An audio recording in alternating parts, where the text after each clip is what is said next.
معزز سامعین، اللہ تبارک و تعالیٰ نے اس کائنات کو مختلف چیزوں سے سجایا ہے، بنایا ہے، سنوارا ہے، اور اس میں مختلف قسم کے چیزیں پیدا کی ہیں، وہ سب کے سب انسانوں کے فائدے کے لیے۔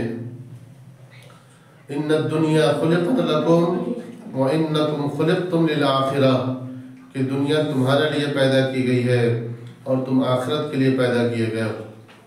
یعنی ہماری تخلیق کا مقصد اللہ تعالیٰ نے ایک آیت کریمہ میں فرمایا وما خلقت الجن والانس الا لیعبدون۔ دن اور رات کی تبدیلی کا نام زمانہ ہے۔ اقلب اللیل والنہار، اللہ تعالیٰ اپنے بارے میں فرماتے ہیں کہ میں ہی رات اور دن کو تبدیل کرتا ہوں، اور اسی سے زمانے میں تبدیلی ہوتی ہے۔ کبھی موسم سرما، کبھی گرما، کبھی موسم بہار، کبھی موسم خزاں۔ یہ سال میں 4 موسم آتے ہیں، تو ان موسموں کی تبدیلی یہ ہماری فطرت کے مطابق ہے، کیونکہ انسان تبدیلی کو پسند کرتا ہے۔ اختلاف اور تلون اس کے مزاج کے اندر ہے، اگر وہ نہ ہو تو پھر اس کے لیے وہ مشکل ہو جاتا ہے۔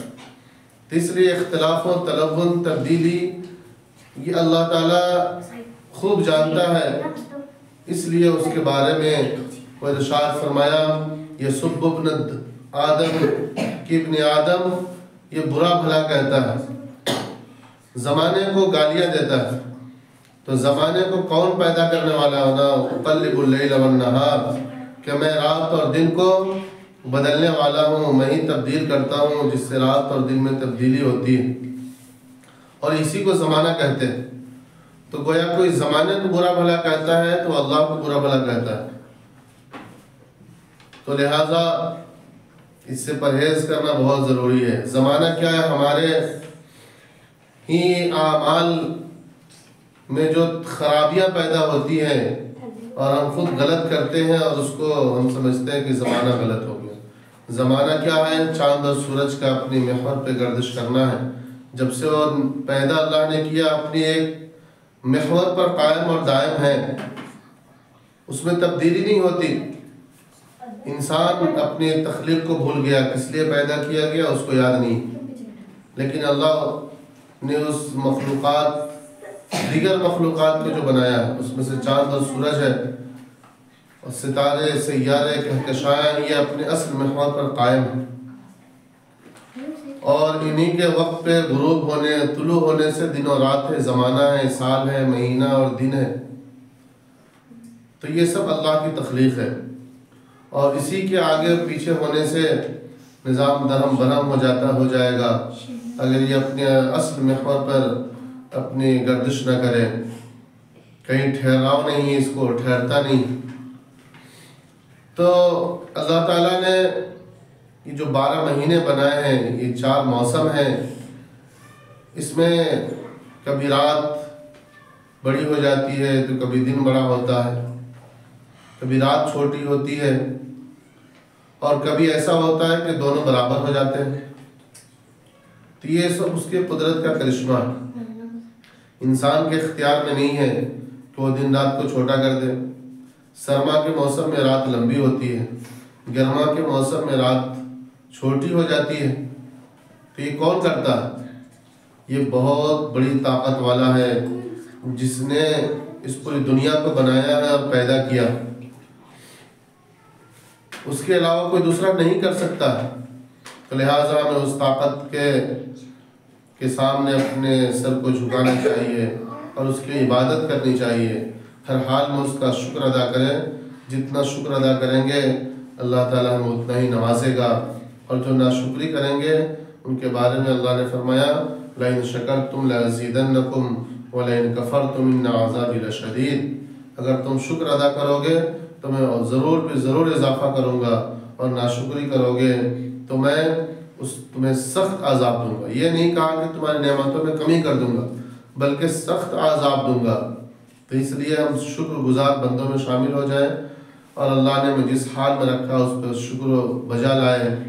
یہ اللہ کی مرضی ہے، وہ جس کو چاہتا ہے اپنی نعمتوں میں سے کم کر دیتا ہے، کسی کو اضافہ کر دیتا ہے، کسی کو دولت زیادہ دیتا ہے، کسی کو کم کر دیتا ہے۔ یہ انسان کی بس کا نہیں ہے، بلکہ اللہ کی عطا کردہ ہے، اس کی نعمت ہے، وہ جسے چاہتا ہے جس طرح عطا کر دیتا ہے۔ ورنہ انسان تو محنت کرتا ہے، صبح سے شام تک کوششیں کرتا ہے، ہر آدمی یہ چاہتا ہے کہ ہم خوشحال ہو جائیں، ہماری زندگی میں کسی طرح کی مصیبت پریشانی نہ آئے، لیکن اللہ جس کے ساتھ چاہتا ہے اسی کے ساتھ ہوتا ہے۔ تو ہمیں اللہ کے ہر فیصلے پر راضی ہونا چاہیے۔ کیوں؟ اس لیے کہ اللہ نے ہم کو پیدا کیا ہے۔ جب دنیا میں کوئی سسٹم بناتا ہے تو وہ شخص جانتا ہے کہ اس سسٹم میں کیا خوبیاں اور کیا خرابیاں۔ سسٹم نہیں بتا سکتا بنانے والوں کو کہ مجھے ایسا کیوں بنایا ہے، میرے ساتھ ایسا کیوں کیا ہے۔ وہ بنانے والا جانتا ہے کہ اس کے ساتھ کیوں کیا۔ تو ہم بنائے ہوئے، ہم مخلوق ہے، اللہ نے ہمیں پیدا کیا ہے۔ اب غور کریں انسان اپنے جسم کے اندر کہ وہ سانس لے رہا ہے، کھاتا ہے، پیتا ہے، سوتا ہے، جاگتا ہے، بہت سی چیزیں انجام دے رہا ہے، اور اتنی قیمتی ہے کہ اس کے اوپر زندگی کا مدار ہے، اس کے بغیر وہ زندہ نہیں رہ سکتا۔ سانس لینا بند ہو جائے تو مر جائیں گے۔ تو لہٰذا اللہ نے ایک ایسا سسٹم ہمارے اندر رکھا ہے کہ ہم سو رہے ہوں، جاگ رہے ہوں، کسی طرح بھی ہو، لیکن ہم سانس لیتے رہتے ہیں، سانس باہر چھوڑتے ہیں۔ ایسا نہیں ہوتا کہ ہم سسٹم جس طرح دوسرے سسٹم چلتے ہیں، اگر ہم کو بھوک لگی ہے تو کھانے کے لیے ارادہ کرنا پڑتا ہے، بیٹھنا پڑتا ہے، چبانا پڑتا ہے تو پھر منہ کے اندر جاتا ہو، پھر پیاس بجھانا ہے تو پانی پینا پڑتا ہے، لیکن سانس لینے کے لیے ایسا کرتے ہیں کیا؟ یہ سب سے زیادہ قیمتی ہے۔ اگر آدمی ایک دن نہ کھائے تو زندہ رہ سکتا ہے، لیکن وہ 1 منٹ کے لیے سانس نہ لے تو زندہ نہیں رہ سکتا، سانس رکنے کے بعد وہ مر جائے گا۔ لیکن اللہ نے جتنی قیمتی دولت ہے اس کو کتنا عام کر دیا ہے، تو اس پہ غور کریں۔ ہم کھانا کھاتے ہیں، اس میں اجزاء جو بنتے ہیں، اس میں سے خون بنتا ہے، گوشت بنتا ہے، مختلف اجزاء تیار ہوتے ہیں، اور اندر سب تیار ہوتے رہتا ہے۔ تو یہ کون کر رہا ہے؟ کوئی بڑی طاقت ہے جو کرتا ہے۔ انسان اتنی ترقی کے باوجود وہ کھانے سے، چاول سے، گوشت سے، فروٹ سے وہ خون نہیں بنا سکتا، گوشت پیدا نہیں کر سکتا، لیکن اللہ کرتا ہے۔